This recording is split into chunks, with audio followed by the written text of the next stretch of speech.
también es un honor pues volver a poder compartir tiempo, espacio con Duarca y con Vicente, en esta ocasión para hacerlo pues en A Caixa. Previamente hicimos un encuentro en el templo de Plaza Real, en el templo Hare Krishna, y hoy lo hacemos, que era, digamos, la sede de Duarca, y hoy lo hacemos en sede de Vicente. Y la próxima es en la sede de Daniel. Y bien, y hoy para hablar pues, sobre una cuestión que yo creo que solo hace falta mirar las noticias y ver cómo es de actualidad, como es la cuestión del diálogo o el encuentro o el desencuentro Oriente-Occidente en sus muchas facetas, tanto en lo geopolítico como en lo religioso, espiritual, o simplemente pues en lo económico, ¿no? Es decir, que es algo que sin duda pues, nos atraviesa como sociedad, como, en fin, ¿no? O sea, como a nivel personal, a nivel colectivo, etc., ¿no? Y de aquí pues un poco la idea de proponer este encuentro para ver, pues, bueno, tanto Duarca, que es presidente de la asociación Hare Krishna de Barcelona y con toda una trayectoria pues, pues también muy fecunda en este diálogo, y tanto también pues, por parte de Vicente, que, bueno, que creo que ya lo conocéis, pero para quien no lo conozca, pues escritor, filósofo, introductor de la psicología transpersonal, del diálogo Oriente-Occidente. Por lo tanto, es un honor, como decía, y bien, bienvenidos también. Y no sé, yo pensaba así como entrada, empezar pues haciendo hincapié en la pregunta, pues, ¿qué creéis, así como de relevante, qué creéis que está sobre la mesa en la actualidad en relación pues a este diálogo, este encuentro entre Oriente y Occidente en el momento actual, ¿no? ¿Qué podríais destacar o qué podríamos traer como colación? ¿Quieres empezar? Vaya pregunta, ¿eh? Yo creo que podemos dar por supuesto que nos vamos a centrar un poco en el campo de la espiritualidad, ¿no? Más que en el de la economía y la política, entre otras cosas, porque quizás no tengamos demasiada idea algunos. Por tanto, me venía a la mente aquella frase célebre de Rudyard Kipling que decía: Occidente es Occidente y Oriente es Oriente y nunca se podrán encontrar. Esto está dicho, yo creo que en el siglo XIX. Sí. Creo que la realidad está desmintiendo esto y que estamos en un mundo globalizado, planetarizado y en una espiritualidad transreligiosa, como me gustaría decir, y espiritualidad transreligiosa que se caracteriza justamente porque, por lo menos quienes defendemos algo así, no nos sentimos cómodos ya identificándonos con una tradición determinada, sobre todo religiosa exclusivamente, y al mismo tiempo apreciamos y saboreamos la sabiduría que hay en las distintas tradiciones. Tú, por tanto, creo que en el que pusiste algo de un encuentro intercultural. Yo creo que de eso se trataría, de los que estamos aquí, que hemos bebido de las distintas tradiciones y cómo hacemos una síntesis que no sea un sincretismo fácil, y por tanto preguntarnos qué aprovechamos todavía hoy de Occidente y qué aprovechamos que nos ha servido de Oriente. Primera intervención, y dejo que Duarca hagas tu propia introducción si quieres. Sí, hay diferentes áreas, en algunas que se produce más una confluencia, una comunión, especialmente en el área de la espiritualidad, porque independientemente de que vengamos de culturas diferentes, espiritualmente somos todos iguales. Entonces, ahí podemos encontrar como en las religiones, el misticismo es lo que, donde confluyen realmente todas las tradiciones y prácticamente opinan lo mismo. Después hay aspectos culturales que obviamente van a diferir. Yo tomé esta tradición muy joven, ¿no? A los 20 años, y me metí a fondo. O sea, 10 años viviendo en un ashram, al estilo bien tradicional hindú, con todo el programa cultural. O sea, la tradición a la que yo pertenezco es el Gaudiya Vaishnavismo. Gaudiya quiere decir bengalí, es decir, hay un peso cultural bastante importante, ¿no? La música, la comida, no solamente las prácticas espirituales, pero eso es muy raro. En general la gente no hace eso, ¿no? Hay uno de los maestros de nuestra institución que dice, no hay ninguna, esto lo decía en México, no hay ninguna posibilidad de indianizar México. No es la cuestión, indianizar Occidente. Mismo nuestro fundador decía, Occidente es como un ciego y Oriente es como un paralítico. No, solamente con la comunión de ambos y el trabajo conjunto pueden llegar a salir adelante. Entonces, la cuestión es, por lo menos lo que yo he ido aprendiendo a lo largo de estos años, es que por un lado no puedo ignorar mi ascendencia, mi cultura, el fútbol, el tango, el mate. Bueno, el mate no, pero son aspectos culturales, pero sí. Y por otro lado, he encontrado una espiritualidad que es mi vida. Entonces, por lo menos mi experiencia es que creo que he compartido con mucha gente de mi país y de aquí en España. Mi experiencia es que tenemos que tomar lo bueno de ambas sociedades, de ambas culturas, porque siempre vamos a encontrar cosas importantes y positivas y parte del desarrollo de nuestra humanidad.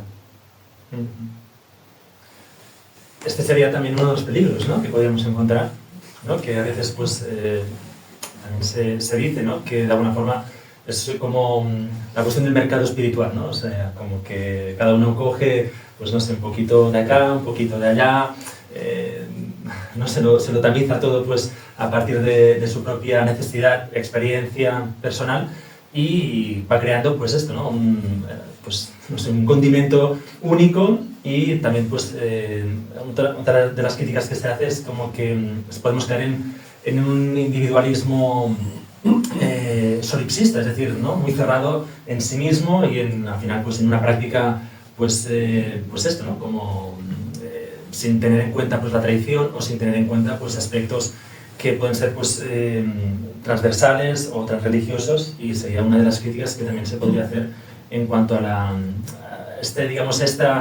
este intercambio que a veces bueno, estoy recordando precisamente a Raymond Panikkar, ¿no?, que una de las críticas que se le hizo, ¿no?, con mucha contundencia, cuando él decía, pues me fui de aquí cristiano a India, me convertí al hinduismo y volví budista, ¿no? Y una de las críticas que se hacía era como, bueno, ¿cómo puede ser que seas capaz de, o sea, argumentes o defiendas el hecho de que puedes ser cristiano y a la vez que eres budista, por ejemplo, ¿no? Cuando, como bien sabemos, el cristianismo, por ejemplo, defiende el teísmo, defiende un Dios personal, ¿no? En contra, pues el budismo viene a ser pues esa shunyata o esa cosa de decir, pues no hay Dios, ¿no? Y entonces, bueno, ¿no?, y es una de las críticas como que también yo creo que, no sé si os parece que también vayamos por aquí. Eso depende del libre albedrío de las personas, ¿no? Por eso lo tenemos, para elegir qué es lo que estamos buscando. Cuando nosotros nos acercamos a una tradición, vemos, observamos si es algo que me atrae, lo practico o no, pero me mantengo ahí, o no, me voy y busco en otro lado.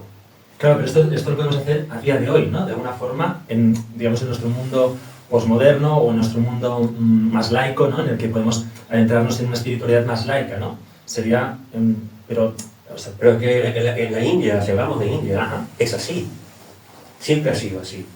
No es que ahora, ¿no?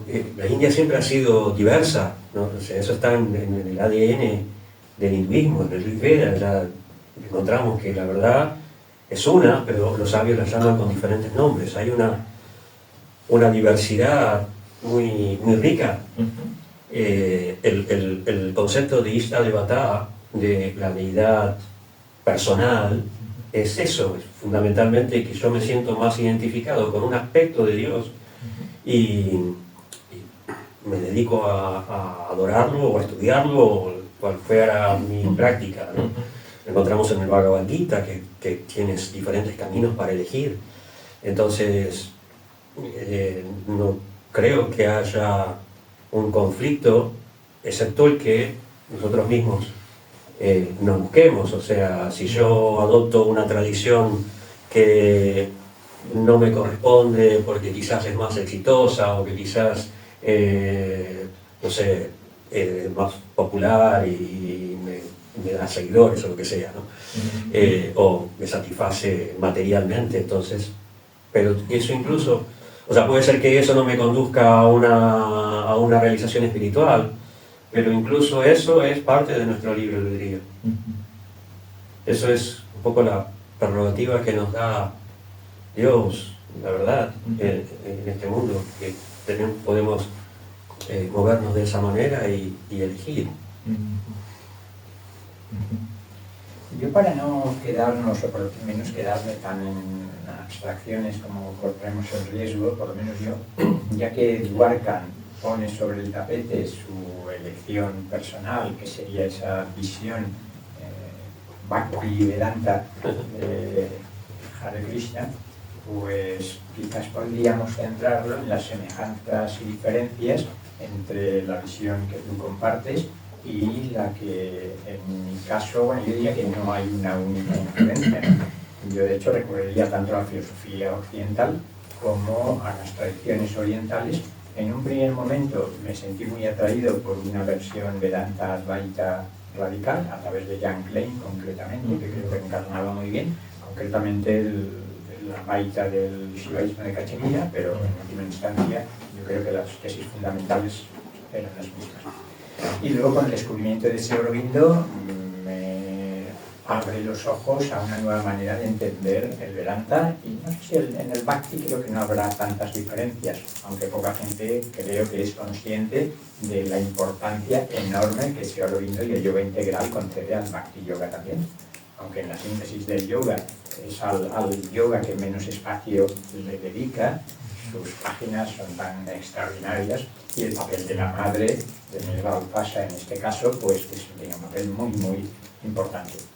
Así es que yo, personalizándolo un poco, bueno, yo añadiría la importancia de lo que llamo el esoterismo contemporáneo como una influencia muy importante también, y que sería ya esa especie de síntesis entre Oriente y Occidente, esa espiritualidad transreligiosa.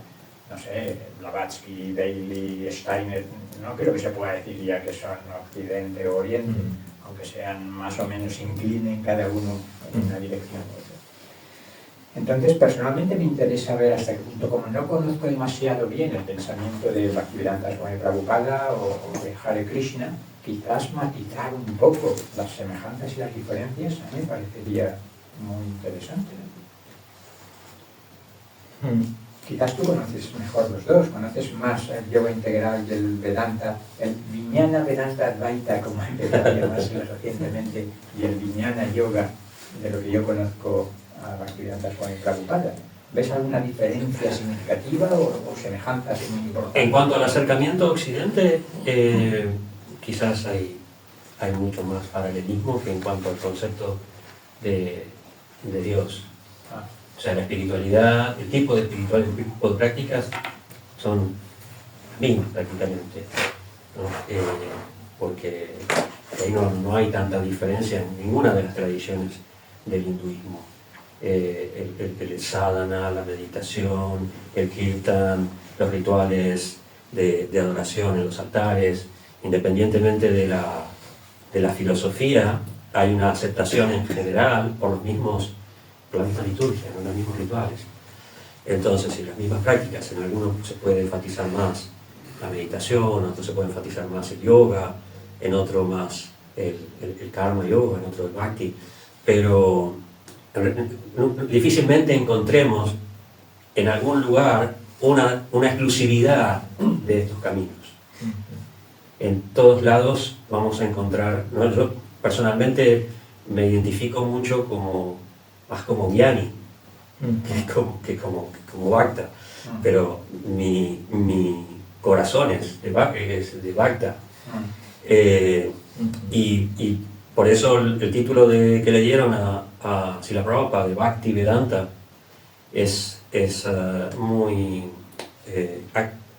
esclarecedor, porque muchas veces se piensa, en India incluso, que los bhaktas son personas puramente emocionales y definitivamente, o sea, obviamente hay personas emocionales como en todas las partes, en todas las religiones, pero el bhakta no es simplemente una persona que no lee las Upanishads o que no lee el Bhagavad Gita o que no lee los Puranas y que estudia, que razona, que usa la lógica y trata de entender su espiritualidad y la verdad a través del raciocinio. Entonces, yo no creo que por el lado de las prácticas hay mucha unidad. Con ciertas personalidades hay más cercanía en relación con Prabhupada, y como por ejemplo con Shivananda o con Aurobindo incluso. Con otras personalidades hay mucha más diferencia, ¿no? Vivekananda, Radhakrishna. ¿Radhakrishna has dicho, perdón? Sí, Radhakrishna, quien fue primer ministro también de India, o presidente de India, y gran filósofo, pero profundamente advaita. Es interesante, Prabhupada usaba la traducción al principio, antes de hacer su propia traducción, él usaba la traducción de Radhakrishna porque era un gran sanscritólogo, pero sus comentarios son muy advaita. Y bueno, Prabhupada no estaban de acuerdo con eso. Entonces, en el área de la filosofía, de la interpretación, de la verdad, sí, hay diferencia. En cuanto a la presentación o cómo se trajo esto a Occidente, bueno, hay muchas experiencias, ¿no? Prabhupada trajo una tradición dentro de la ortodoxia hindú muy revolucionaria, pero aún así bastante ortodoxa.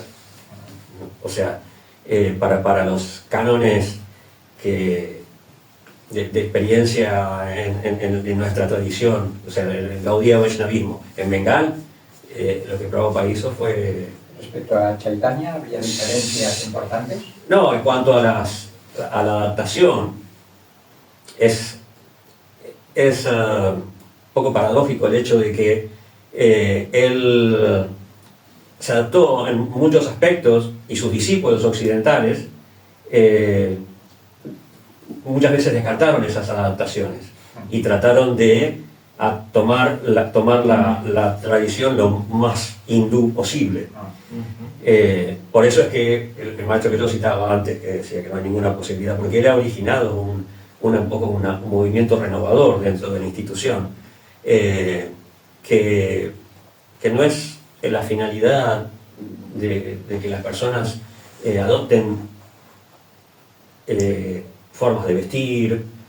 Eso se nos identificó muchísimo tiempo por nuestra forma de vestir, ¿no? Que no es lo importante.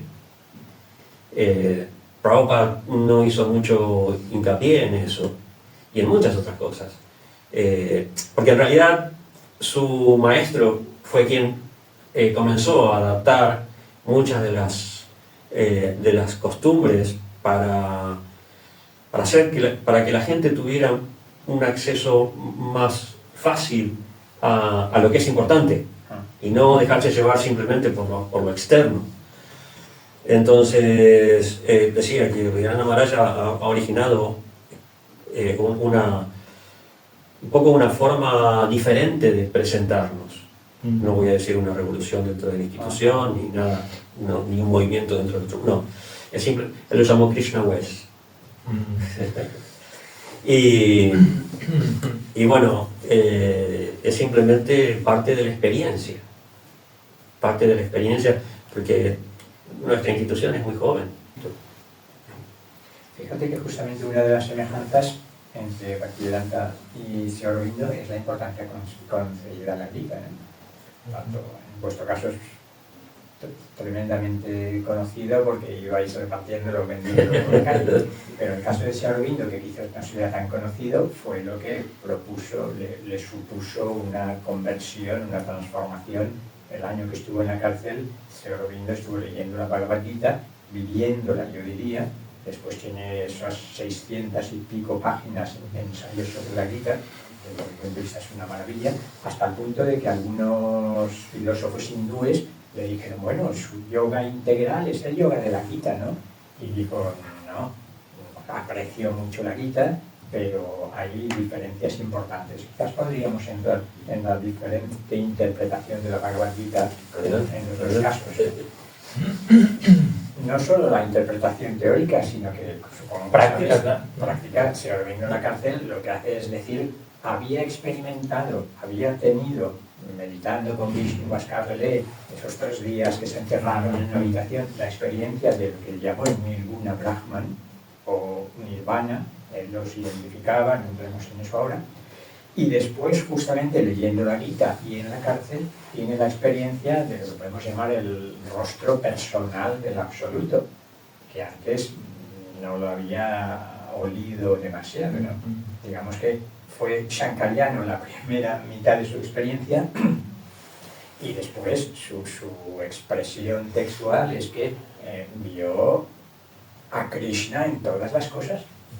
La gran experiencia del absoluto personal en la cárcel de Alipur es que es la vivencia profundísima de que Vasudeva, Krishna, es hasta los barrotes oxidados de la cárcel, ¿no? Por tanto, la importancia de la Bhagavad Gita y la importancia de Krishna. Bueno, no solo eso, creo que la otra vez ya lo comentamos, pero justamente la siguiente experiencia crucial en 1926 es lo que él denominó el descenso de Krishna. Creo que era Tashi quien comentaba hace poco algo. Sí, hoy justamente. Hoy, ¿verdad? Sí. Cómo interpretarlo, pero eso es aparte. ¿Cómo interpreta cada uno la Bhagavad Gita? ¿Agota la Bhagavad Gita el mensaje de Bhaktivedanta Swami Prabhupada y de Sri Aurobindo?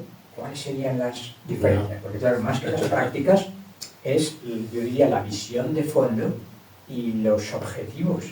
Por ejemplo, Sri Aurobindo diría, no. estamos hablando demasiado nosotros. No. Sri Aurobindo diría, diferencias con la Gita, y de paso con buena parte de la tradición hindú.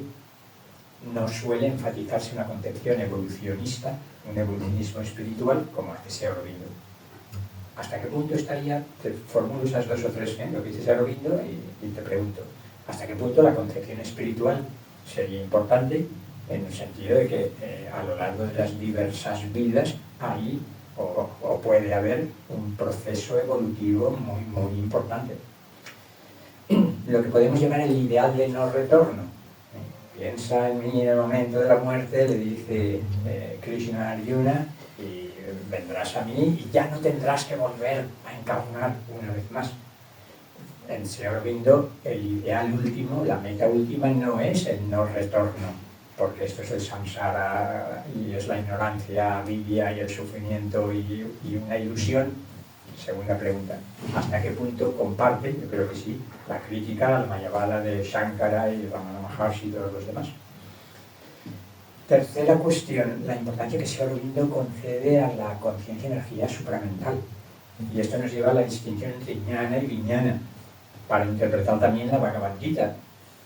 No sé si la otra vez hablamos o si conoces a Swami Vedananda, de la Orden Ramakrishna, y que se tomó muy en serio la lectura de Sri Aurobindo, y entonces le iluminó la Gita, dijo, ostras, el capítulo 7 marca un cambio fundamental porque Sri Aurobindo traduce y entiende, interpreta jnana y vijnana en la Gita de una manera totalmente distinta a Shankara. Muy brevemente, Shankara dice, jnana es el conocimiento teórico porque ha sido escuchado de un maestro, porque se ha leído un libro del Atman inmutable. Que raro, jnana, fundamentalmente, generalmente no es eso. Y vijnana es la realización directa del Atman inmutable. Vale. Sri Aurobindo dice, no, mi experiencia, mi lectura de la Bhagavad Gita es que jnana es ya la realización experiencial del Atman inmutable, sí. Pero vijnana es otra cosa. Vijnana es el conocimiento supramental integral. Y fíjate, los que conocéis la Gita bien, a partir de ahí, Krishna empieza a decir, yo soy el sabor de las comidas, yo soy la inteligencia de los inteligentes, yo soy la bondad de los bondadosos, yo soy todo. Yo soy no solo trascendente y el mundo es vaya, sino que estoy en el corazón inmanente de absolutamente todas las cosas. Este sería, en mi hipótesis, el conocimiento propio de una conciencia supramental, que no solo comprende que Brahman es trascendente, supracósmico y el mundo es maya, sino que ve a Krishna en todas las cosas como había vivido experiencialmente. Pues bueno, tenemos ahí esas dos o tres cuestiones que no sé hasta qué punto coincide con Bhaktivedanta. Evolucionismo espiritual, una gnosis arcoíris, como me gusta llamar a Vijnana, frente a la gnosis blanca de Vijnana, es decir, la existencia de un conocimiento y una realización que transforma el objetivo último del yoga.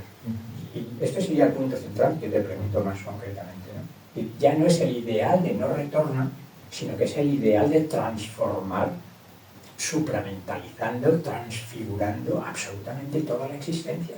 Y ese es el propósito de la evolución. No es un mero, en parte es maya, en parte es lila, en parte, pero hay un propósito, hay un objetivo, y es la supramentalización, la espiritualización en un sentido muy concreto de toda la existencia. Y para empezar, de nuestra mente, nuestras emociones y hasta nuestro propio cuerpo físico. El ideal ya no es liberarnos del samsara, bueno, esto lo repito demasiado, pero es que es fundamental, sino liberarnos en el samsara. No es liberarnos del cuerpo, que es un fardo, una carga, ocasión de pecado y de dolor y de sufrimiento, sino que es transformar el cuerpo y sentirnos libres en el cuerpo. ¿Qué tal esas tres o cuatro cuestiones? Reciben totalmente diferencias significativas. Bueno, en cuanto a la primera, el tema de la evolución espiritual en las diferentes partes del Bhagavad Gita, personalmente está ahí, para mí. Prabhupada era un devoto, un bhakta de cabo a rabo. Entonces, él ve bhakti en todo. Especialmente en su traducción, cuando se habla de karma yoga, él traduce directamente bhakti yoga. Cuando se habla de buddhi yoga, él traduce directamente bhakti yoga. No disimula, ¿no? Es fantástico en ese sentido. Pero lo explica. No simplemente se queda con traducir las palabras, sino entendiendo el contexto y viendo que para él, en realidad, como Dios está en todas las cosas, en todas las personas, cuando nosotros hacemos karma yoga, estamos ayudando a alguien, no hay una separación de que esto es material o esto es una persona individual separada de Dios. ¿No? Él lo que sí enfatiza es que así como uno cuando tiene plantas riega la raíz, no riega las hojas, lo más importante es cultivar esa devoción a Dios, porque es la raíz de todo. Naturalmente todas las partes de la planta se van a beneficiar, pero obviamente uno no ignora el resto de la planta. Si las hojas están enfermas, entonces hay que curarlas. Y de hecho es lo que él muestra en su acción, ¿no? Él se preocupaba por la gente, no estaba tratando de establecer una institución religiosa, él estaba transmitiendo un mensaje por la gente. Entonces, solamente tratando de hacer la conexión o de despertar, revivir la conexión entre las almas y Dios. Esa era su función. Entonces, él en el Bhagavad Gita insiste continuamente en el Bhakti. Pero en la tradición nuestra, hay Vishwanath Chakravarti Thakur, uno de nuestros acharyas, explicó que los primeros 6 capítulos del Bhagavad Gita se centran principalmente en el karma yoga. Los del capítulo 7, que vos mencionabas, al 12, se trata especialmente del Bhakti yoga. Y del 13 al 18, los últimos 6 capítulos, hay mucho de Jnana yoga, ¿no? Entonces decía como un sándwich. Bueno, no, él no decía eso porque en esa época ya no había sándwich. Pero la idea es que para un bhakta esos 6 capítulos del medio son el corazón. Entonces eso en cuanto a la evolución, pero también es un hecho, mi forma de entenderlo, es que nosotros ni somos solo corazón, ni somos solo cerebro, y ni estamos solos. Es decir, nosotros nos asociamos y eso es una manifestación de nuestra actividad, o lo que tenemos que cultivar a través de esas asociaciones, nuestra actividad desinteresada. Nosotros necesitamos alimento para el intelecto, para nuestra inteligencia. Prabhupada solía decir, intelecto sin devoción o sin amor es especulación árida, ¿no? Y fe, esa es la palabra, fe sin conocimiento es sentimentalismo. Entonces, el Bhagavad Gita sí nos va llevando por distintos niveles, ¿no? Krishna va llevando a Arjuna por distintos grados de conocimiento de él, de Krishna y del alma y de Arjuna. Entonces hay una evolución en el desarrollo del diálogo. Esa es la primera, ¿no? La primera pregunta. La segunda era si creemos en el tema de Maya como la ilusión. Sí. No, definitivamente no. O sea, la ilusión de Maya para la tradición de Chaitanya es la temporalidad. Es ilusoria, es Maya, en cuanto a que nosotros tomamos las cosas como si fuera para siempre, ¿no? Hoy en día, con la temporalidad de nuestros aparatos tecnológicos, de repente es un buen ejemplo, ¿no? Porque bueno, los teléfonos duran ¿cuánto? Un año, 2, como mucho, y uno, ¿cómo puede ser que solamente duran 2 años? Están hechos ahí así a propósito y no sé qué, pero nosotros nos apegamos a las cosas como si fueran para siempre, sabiendo. Había un maestro que decía una vez, es como si nosotros vamos a comprar un auto y en el manual del auto dice específicamente que este auto va a durar 10.000 kilómetros, ¿no? A los 10.000 kilómetros el auto se desarma, no funciona más, y si no se desarma, tráigalo que se lo desarmamos nosotros. Está garantizado que a los 10.000 kilómetros el auto ya no funciona más. Eso es la naturaleza material. La naturaleza material es así. Entonces, la ilusión es pensar lo contrario. Que aunque lo estamos viendo, igual sí, es como cuando miramos una película, sabemos que es una ficción y nos compenetramos y sufrimos y disfrutamos. ¿No? Eso es ilusión. En ese sentido, Maya es una ilusión. Pero no que no existe, ¿no?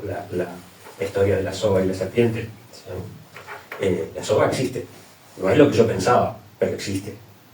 Entonces, en cuanto a esa Brahma Satyam, Jagat Mithya, ¿no? Que el mundo, el Brahman es lo único y el mundo es una ilusión, no lo compartimos. No me acuerdo cuál era la tercera. Perdona, no compartís el Mayavad, es decir, no compartís lo que sería pues, el núcleo de Shankara en este aspecto. Sí. Pero no me acaba de quedar claro cuál sería la contraposición respecto, por ejemplo, pues si Aurobindo justamente hace hincapié pues, en el hecho de que es en el samsara, es decir, en este cuerpo, ¿no? Digamos a través de la transformación, a través, pues esto, ¿no? De llevarlo a un estado arcoíris, para decirlo. Eso es muy tántrico. Claro, pero la tradición... Bueno, sí, bueno, el tantra tiene muchos aspectos, ¿no? Sí, pero me dijiste que, en un directo que hicimos, me dijiste, sí. Yo diría que el 80%, una cosa así, del hinduismo es tántrico. Sí, en esta era actual, la práctica en general es tántrica, pero el tantra tiene muchos aspectos, ¿no? El tantra... así como hay muchas literaturas, Agama, Pancharatra, etc., ¿no? Por ejemplo, los rituales, la adoración, la concepción de la verdad como masculino y femenino. Dentro del Tantra, del Hatha Yoga, por ejemplo, sí hay una práctica o hay un deseo, un intento, la finalidad de la transubstanciación del cuerpo material en algo espiritual, ¿no? Las prácticas energéticas de purificación, de crías, etc., todo eso apunta a esa transformación física en algo duradero, ¿no? Como dice Granda, en el Granda Sanjita, el barro cocido no se deshace con el agua, ¿no? Entonces, pero en relación a lo que decía Vicente, ¿no? De que en este cuerpo nosotros tenemos que conseguir la iluminación, yo estoy de acuerdo, pero a menos que tú practiques un tipo de tantrismo, de hatha yoga tántrico, que apunte a esa transubstanciación, nuestra iluminación, o sea, se puede producir en el cuerpo, un jiva mukta, un alma liberada en esta vida, pero en un momento el cuerpo se acaba. Ahora que me acuerdo, hay una historia, hay varias en realidad, de personas iluminadas que son llevadas al mundo espiritual en su propia forma, en su propio cuerpo. Pero son casos especiales, no sé. Bueno, eso también habla de Dios, ¿no? Por ejemplo, Sí. ¿no? Cuerpo de luz. Sí. Cuerpo gris, y así. Lo que iba a comentar antes es como otra de las afirmaciones muy conocidas de Sri Aurobindo es: mi método es vedántico, pero mi objetivo es tántrico. En este sentido, ¿no? Por el papel de la Shakti, de la madre que me bautasa, y por la valorización no solo de Mukti, sino en Bhukti también, ¿no? Del gozo espiritual en este mundo también. Bueno, yo no sé si ponemos la palabra para que no se ocupen, los habitantes ha surgido, ¿no? ¿Os parece? Y si no, igual seguimos, pero si hay alguna inquietud. Estamos encantados de oíros.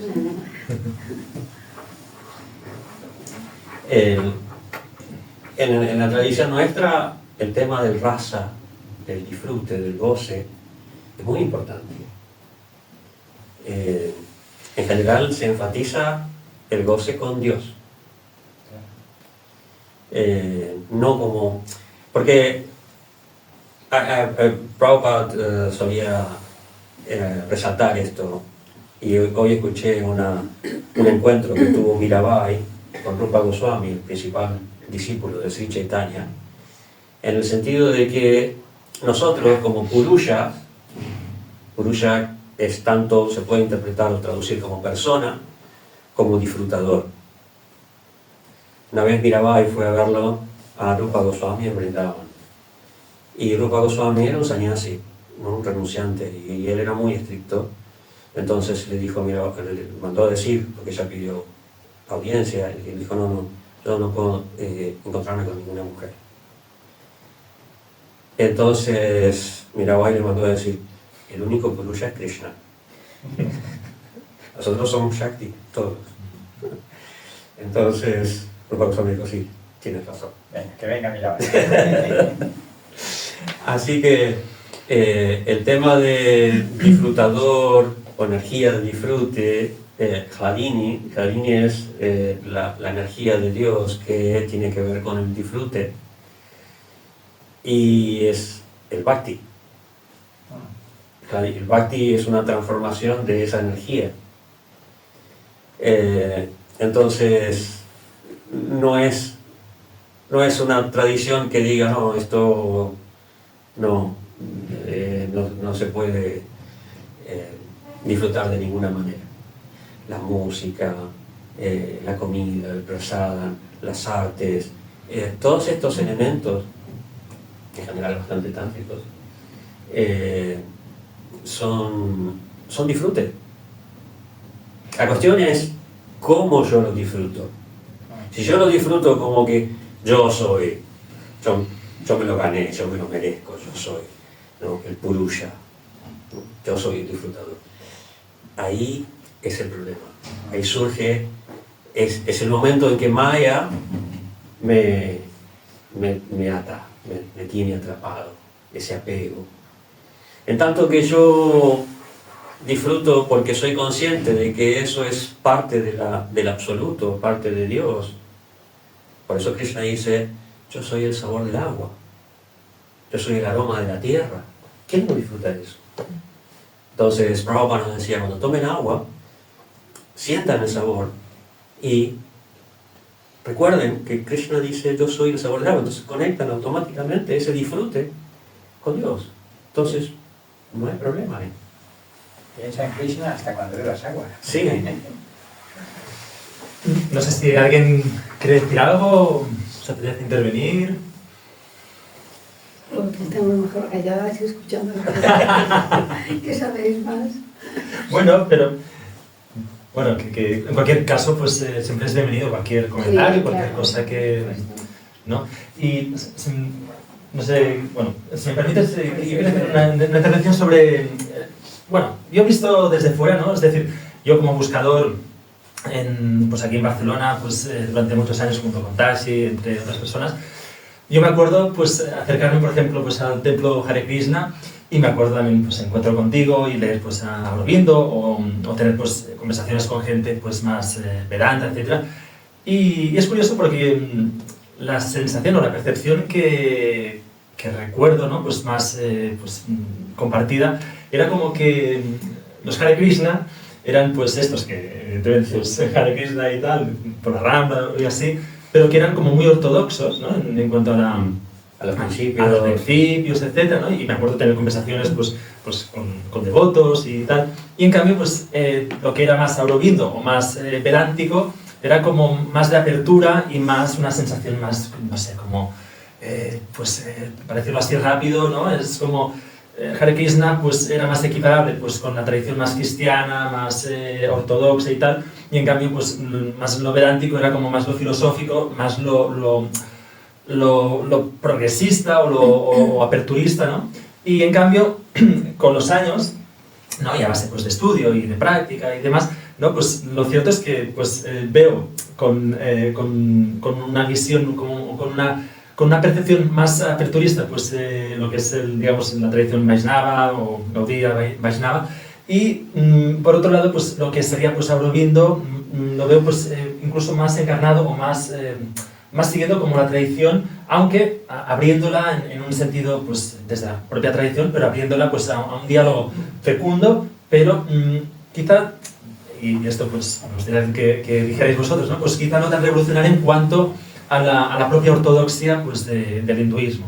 No sé, vosotros cómo lo veríais esto, como yo, en cuanto a mi percepción y a mi experiencia, como digo, como buscador, ¿no?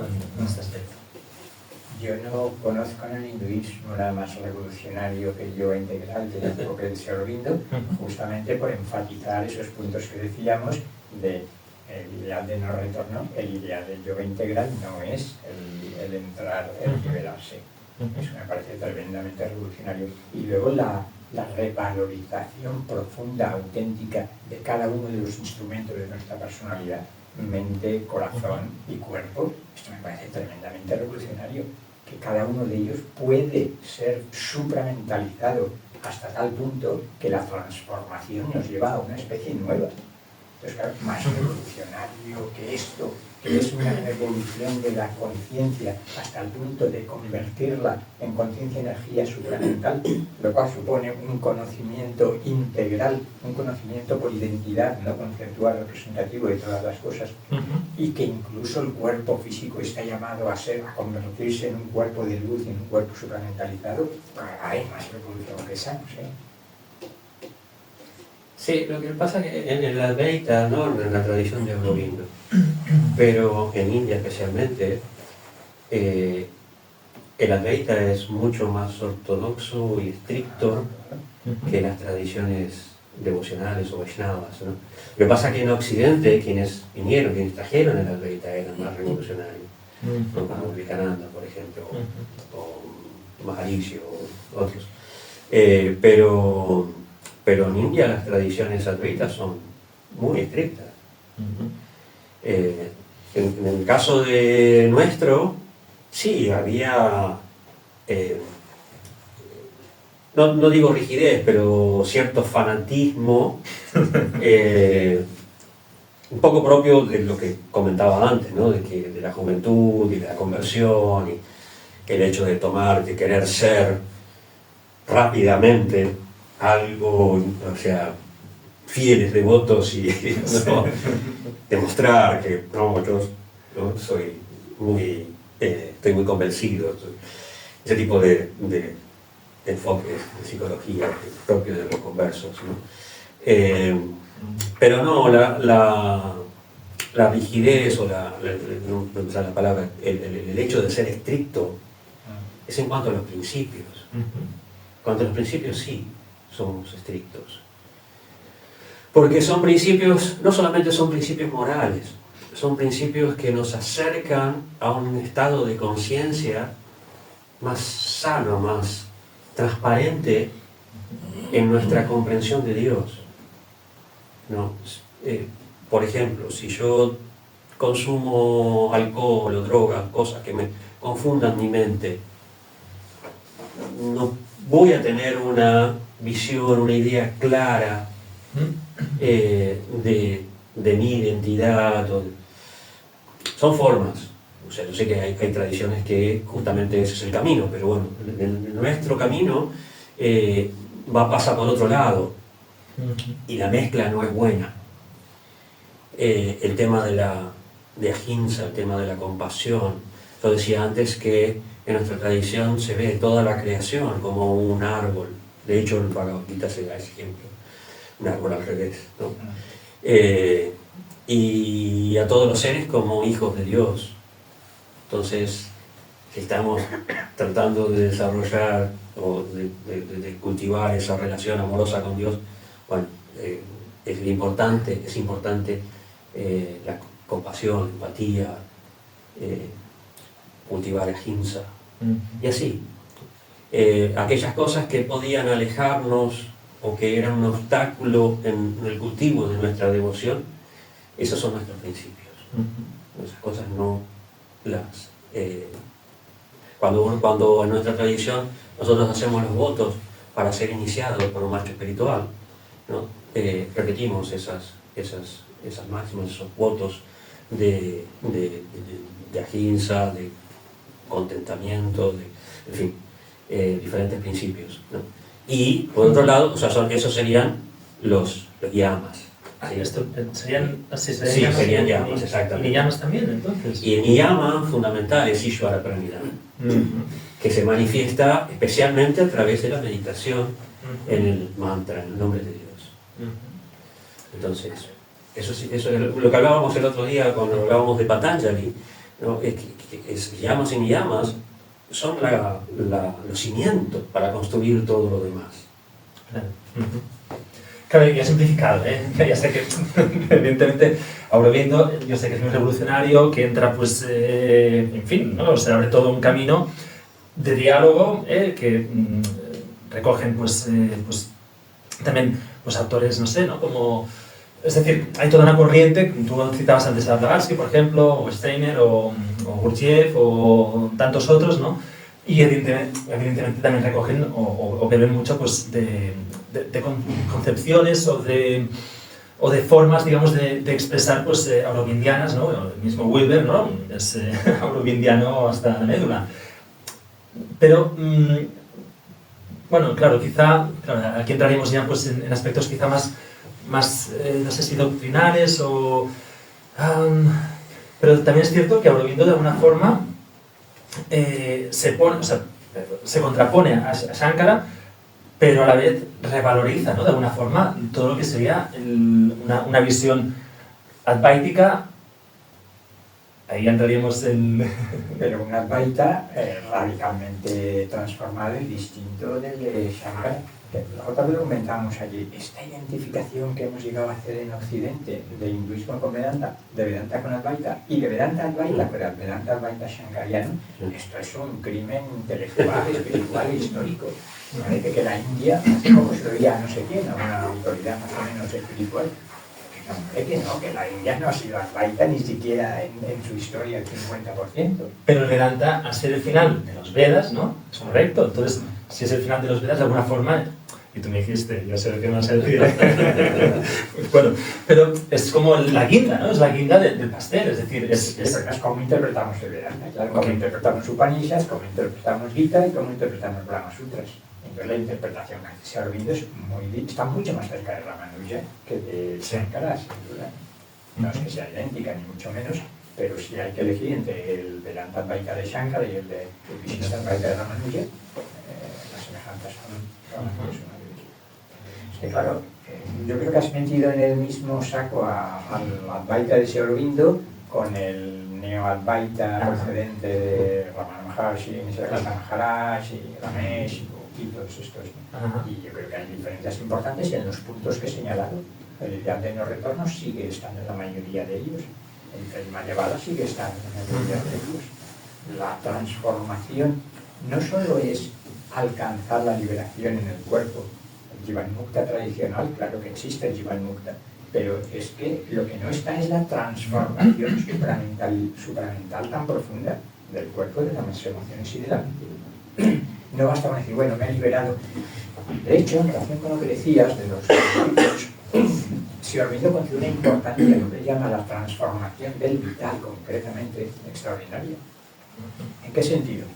Pues que mucha gente vía gnosticismo de todo tipo, como esto es Maya, o en la obra de un demiurgo, en la otra versión, pues yo estoy liberado y luego hago lo que me da gana, porque esto no importa. Sri Aurobindo, cuando alguien rozaba esa concepción, decía: quien no ha entendido la importancia que en el yoga integral tiene la transformación de lo que llama el vital, lo emocional, el deseo, es que no ha entendido el yoga, no está en el lugar adecuado. Porque es que lo que buscamos no es ser libres y que todo el resto de nuestra personalidad permanezca sin transformar, como tantas veces ha sucedido, incluso en autoridades espirituales, ¿no? Y de ahí no nos metamos en toda la caída de los gurús, que tendría que ver con esto, justamente. Entonces, la importancia de la transformación también psicológica, vital, emocional y mental. Entonces, claro, dentro del Vedanta y dentro del Advaita, desde mi punto de vista, el Advaita integral es una rama muy específica y que no se puede identificar con la mayoría de las versiones del Advaita. Sí, tienes Advaita, Vishishtha Advaita, Dvaita, Dvaita Advaita, Veda Veda, son todos tipos de diferentes interpretaciones del Vedanta. El Vedanta se fundamenta en que todo es uno. Pero ¿cómo todo es uno? Claro. Esa es la cuestión. Si todo es uno y esto que es tan diverso, que es tan diferente del uno, no existe, eso es Advaita. No, si todo es uno y esto es una cualidad de ese uno, eso es Vishishtha Advaita. Esto es, así como Ramanuja decía, una flor tiene un tono, un color, un aroma, son cualidades, es la flor, no son diferentes de la flor. En la tradición nuestra se habla del sol y los rayos del sol. El sol es uno y los rayos son parte de ese sol, pero no son necesariamente el sol. No están separados, hay una diferencia y hay una unidad, una igualdad. Entonces, la filosofía de Chaitanya, como de varios, Barca y otros, de otras que son de otras tradiciones diferentes, hablan de Veda a Veda. Veda es diferencia, Veda con Vedanta, no Veda con la V de conocimiento. Veda es diferencia y Aveda es igualdad. Lo que Chaitanya le agregó a esa filosofía de igualdad y diferencias simultáneas es el achintya. Achintya es la capacidad de Dios de hacer posible lo imposible. Esa igualdad y diferencia se produce, o sea, que nosotros seamos parte de la verdad absoluta, pero diferentes simultáneamente, que mantengamos nuestra individualidad, es la inconcebibilidad de Dios. Entonces, todo eso es Vedanta. Son diferentes lecturas, diferentes interpretaciones. En el Bhagavad Purana hay uno de los primeros versos que dice que los videntes de la verdad, aquellos que han comprendido el absoluto, lo ven como Brahman, Paramatma y Bhagavan.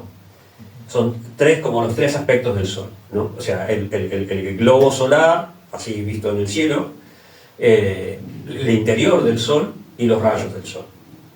Es decir, Brahman es la luz, es la refulgencia del absoluto, es ese aspecto que no tiene forma, que es indescriptible.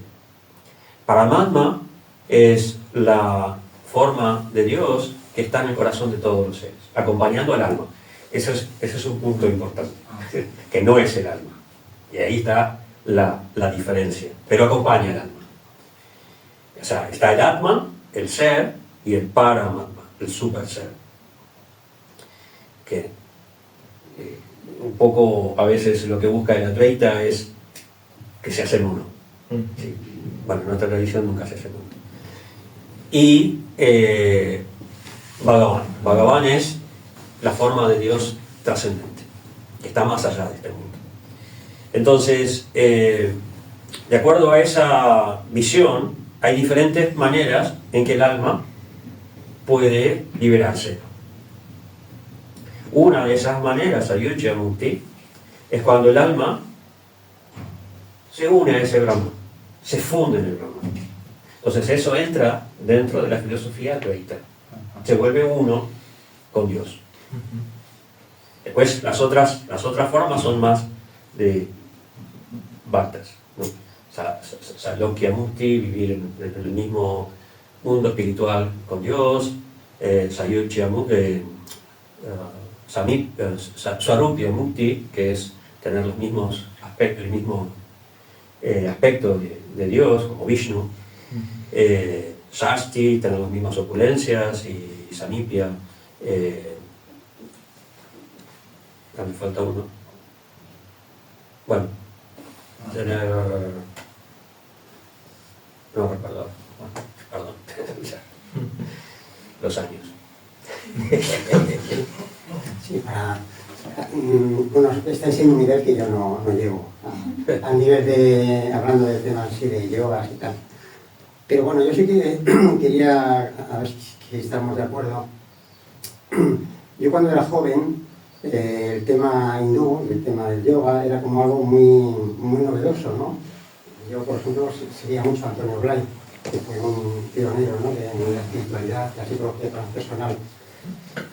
Y ahora yo creo que aquí, al menos en España, hay muchas personas ya que están en este mundo, ¿no? O sea, que ya no hace falta irse a la India como antes, por ejemplo, no sé, Hare Krishna, tal, que era como algo muy novedoso, ¿no? Sino que ahora casi en cada ciudad te encuentras un centro de psicología transpersonal, o sea, que es como si ya lo tuviéramos como muy interiorizado aquí, ¿no? En Occidente, digamos. No sé si lo compartís esto.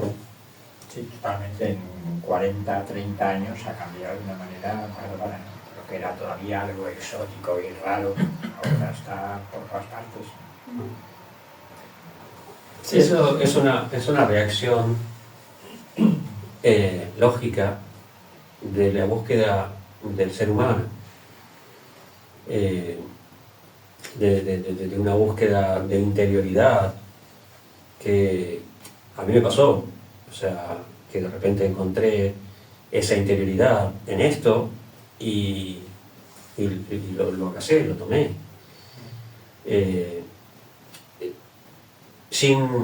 Sin desmerecer o sin olvidarme de mi propia raíz cristiana.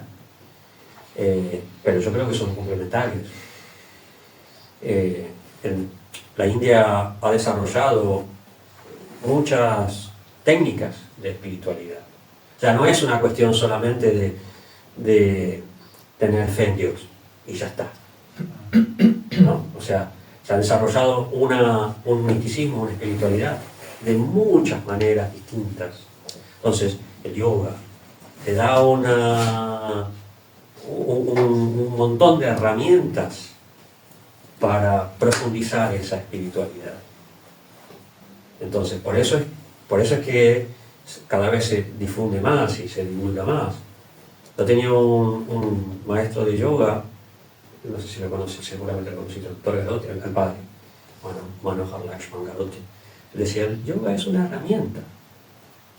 Independientemente de si tú eres cristiano, hindú, musulmán, lo que sea, no es el punto, por lo menos lo que él presentaba, ¿no?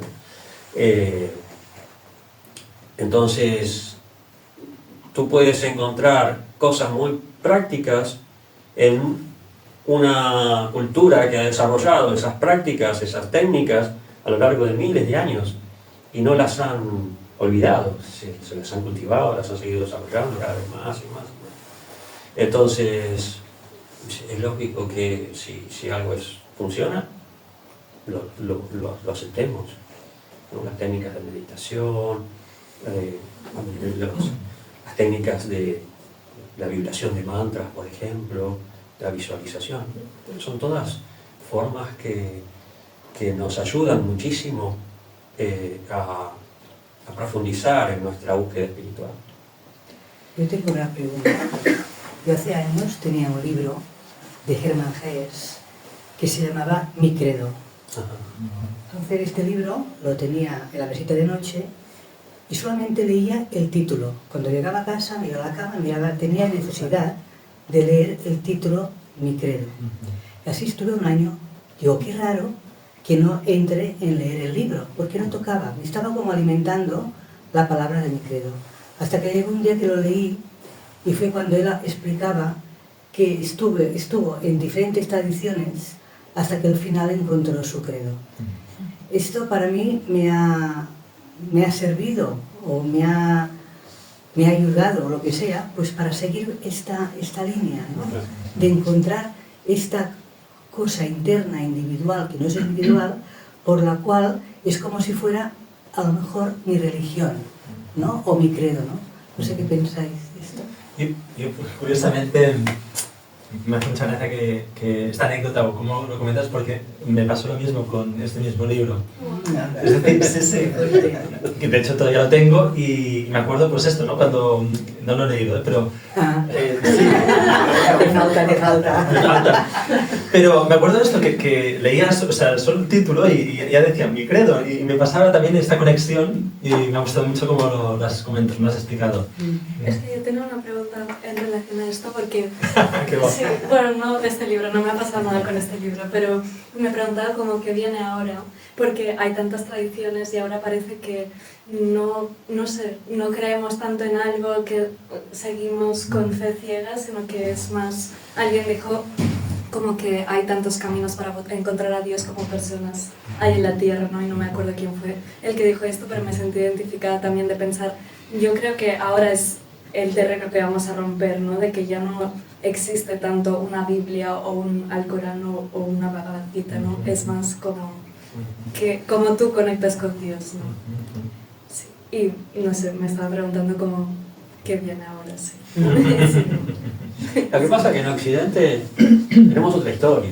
O sea, tenemos una historia de un Dios, un libro, un credo y muy radical. Es decir, no puede haber otro. Y la tradición india es muy diferente de eso. Claro, y hay otra tercera cosa que es el ateísmo, ¿no? El no Dios. Y esto... Esa es la reacción. Ya, sí. Voy para el otro lado. Sí, pero aún yo creo que como yo me crié en una tradición muy atea y no puedo sustituir una cosa por nada más, porque no es desde el vacío como creas fe, ¿no? Claro. Qué bueno. Sí. Bueno, aquí entraría la espiritualidad laica precisamente, ¿no? Más esto, ¿no? Pues de adentrarte pues en el misterio, que podríamos hablar pues de la espiritualidad a través del arte, por ejemplo, ¿no? O de la literatura, ¿no? que han profesado pues también grandes escritores o artistas, ¿no? Y ahí entraríamos, estoy pensando en Amador Vega, por ejemplo, no sé si lo conocéis, ¿no? Profesor de la Pompeu Fabra, pues, ¿no? Que justamente habla mucho de esto, ¿no? A través del arte, de cómo entramos pues en la fe a través de este vacío fértil, ¿no? Para decirlo así, pero que no etiquetas o no pones pues el acento pues en un nombre o en una tradición. Yo creo que es muy importante lo que tú decías. Yo por lo menos comparto el que, bueno, me viene otra frase de Sri Aurobindo cuando le preguntaban cuál es su Shastra, que pensaba del Veda, ¿no? Y dice, nuestro Shastra es el Veda eterno en el corazón de cada uno. Entonces luego lo puede jugar con distintas formulaciones, tradicionales o no, pero que en definitiva es la sabiduría de nuestro propio corazón lo que importa ahora, más que nunca, yo diría. De ahí lo de espiritualidad transreligiosa, porque se acabaron los dogmas, tanto que dogmas rígidos, que los creo y que es lo más importante.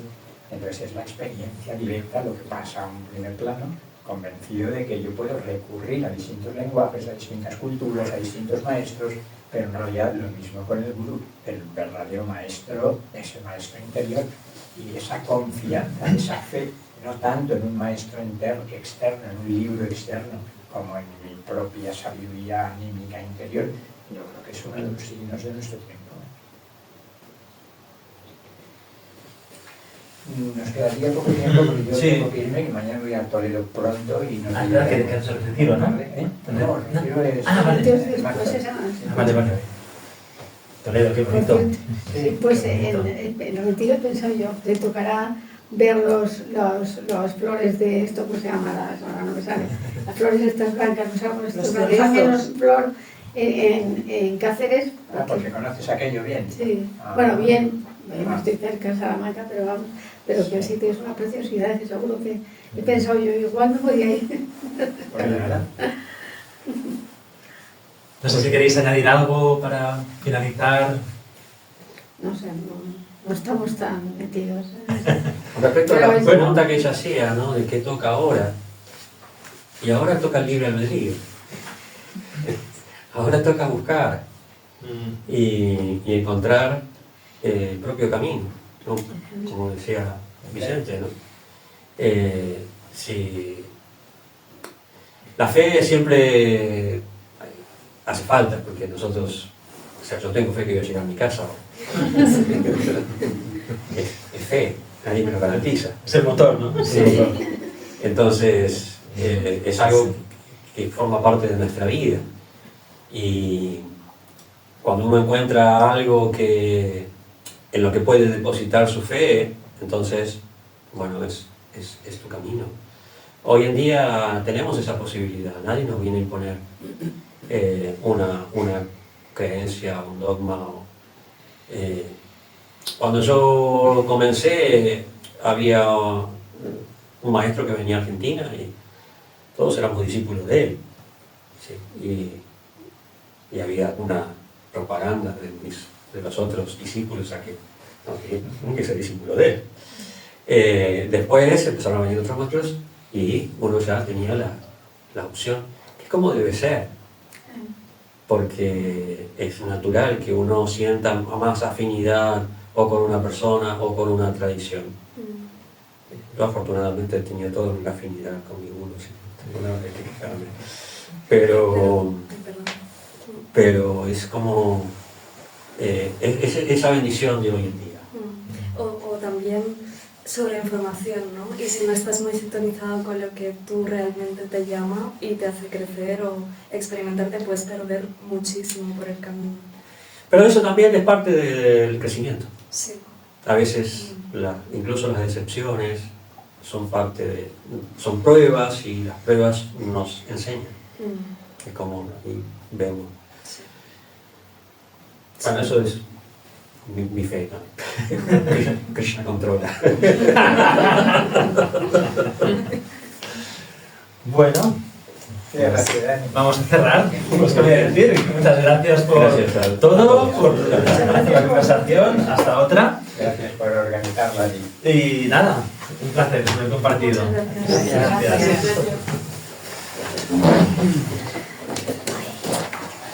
No sé qué hacéis con las sillas. Ahora nos vamos.